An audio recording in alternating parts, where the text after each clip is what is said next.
कोल जब night room से वापस आता है तो उसे पता चलता है कि वो 2043 में किसी और टाइमलाइन में आ गया है। जॉन्स मशीन की मालिक नहीं है।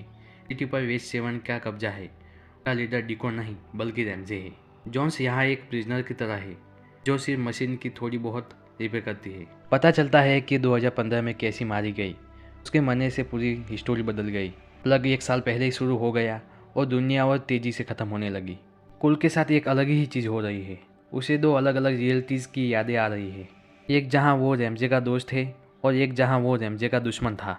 जॉन्स बताती है कि इंसानी दिमाग 2 रियलिटीज़ को झेल नहीं पाता।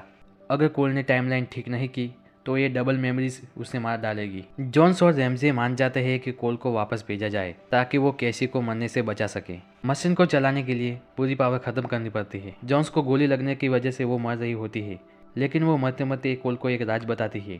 सेक्रीफाइस ही एक रास्ता है। कोल फिर से 2015 में चला जाता है। कोल को पता है कि वो अकेले कैसी को नहीं बचा पाएगा, इसलिए वो आरन के पास जाता है। कोल आरन को मजबूर करता है कि वो उसकी मदद करे। आर्मी ऑफ द 12 मक्की ने कैसी को किडनैप करके एक अजीब नशा दिया है जिससे कैसी को एक रेड फॉरेस्ट दिखता है। एक औरत उसे गाइड करती है और कहती है कि उसे द विटनेस से मिलना है। विटनेस ही इस सीरीज का सबसे बड़ा विलन है। द रेड फॉरेस्ट में कैसी को एक धुंधली सी शक्ल दिखती है जिसने ब्लैक डॉक्टर का मास्क पहना है। फिर कोल और आरन सही टाइम पर पहुंचकर कैसी को बचा लेते हैं। कोल 2043 में वापस चला जाता है।